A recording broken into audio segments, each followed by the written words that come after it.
Hello दोस्तों, कैसे हैं आप दोस्तों। जैसे आप देख रहे हैं, टेट परीक्षा को लेकर शिक्षक हुए लामबंद। टेट परीक्षा के आदेश के खिलाफ शिक्षक संगठन जाएंगे सुप्रीम कोर्ट। अब रिव्यू पिटीशन की तैयारी। जो आदेश जारी किया गया है उसका विश्लेषण देखें तो शिक्षक की योग्यता का असली पैमाना क्या होना चाहिए, परीक्षा, अनुभव या दोनों में संतुलन। पूरी अपडेट देखें दोस्तों तो एक आदेश के प्रदेश के करीबन 1.5 लाख प्राथमिक और माध्यमिक शिक्षकों की धड़कनें बढ़ा दी हैं। आदेश में कहा गया है कि शिक्षा का अधिकार कानून आरटीई लागू होने से पहले नियुक्त शिक्षकों को अब शिक्षक पात्रता परीक्षा टेट पास करनी होगी। सरकार का तर्क है कि ये सुप्रीम कोर्ट के निर्देश के अनुरूप है। वहीं शिक्षा संगठनों का कहना है कि 20 साल से पढ़ा रहे हैं, क्या उनकी योग्यता अब नई परीक्षा से तय होगी? क्या ये उनके अनुभव का अपमान नहीं है? सरकार का कहना है कि अगर बच्चों को बेहतर शिक्षा देनी है तो शिक्षकों की न्यूनतम योग्यता तय होनी चाहिए। लेकिन सवाल उठ रहा है, क्या अनुभव की कोई कीमत नहीं? अगर किसी शिक्षक ने हजारों बच्चों को पढ़ाया, उसने कई डॉक्टर और इंजीनियर और अफसर बने हैं, तो क्या वह अचानक अयोग्य हो सकता है? और अगर कोई शिक्षक परीक्षा में फेल हो जाए,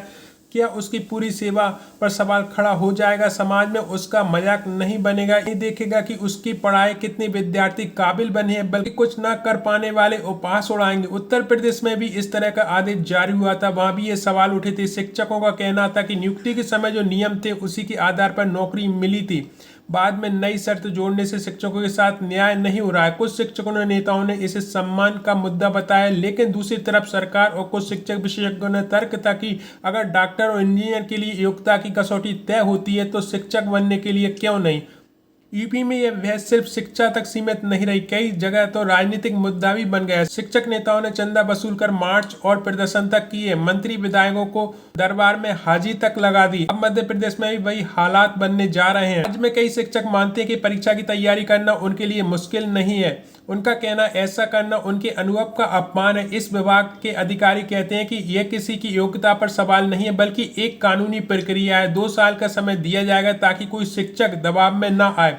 दिलचस्प बात यह है कि शिक्षा जगत में एक और राय भी सुनाई देती है।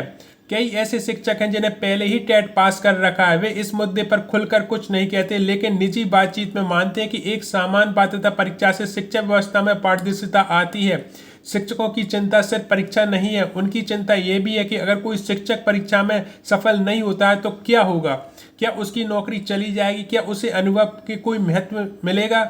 उसके सम्मान का क्या होगा? इन सवालों के जवाब अभी पूरी तरह स्पष्ट नहीं है। यह मामला एक बड़े सवाल की ओर इशारा कर रहा है। हमारी शिक्षा व्यवस्था में शिक्षक की योग्यता कैसे तय होनी चाहिए? क्या एक लिखित परीक्षा इसका सबसे बड़ा पैमाना है, या फिर अनुभव, प्रशिक्षण और काम का रिकॉर्ड भी उतना ही महत्वपूर्ण होना चाहिए? शिक्षा विशेषज्ञ अक्सर कहते हैं कि एक अच्छा शिक्षक सिर्फ किताबों से नहीं बनता, बल्कि अनुभव और समाज से बनता है। सरकार के सामने भी चुनौती कम नहीं है। एक तरफ सुप्रीम कोर्ट के निर्देश, कानूनी प्रावधान, दूसरी तरफ बड़ी संख्या में शिक्षक जिनकी सेवाएं कई वर्षों की हैं। ऐसे में सरकार को ऐसा रास्ता निकालना होगा जो कानून का पालन भी करे और शिक्षकों की आशंकाओं को भी कम करे। अब शिक्षा व्यवस्था की परीक्षा है कि कानून, गुणवत्ता और सम्मान, तीनों में संतुलन कैसे बने। दोस्तों, तो आप इस विषय में क्या सोचते हैं? कमेंट बॉक्स में अपनी राय रखें। दोस्तों, शिक्षक का पैमाना क्या होना चाहिए, परीक्षा, अनुभव या दोनों में संतुलन?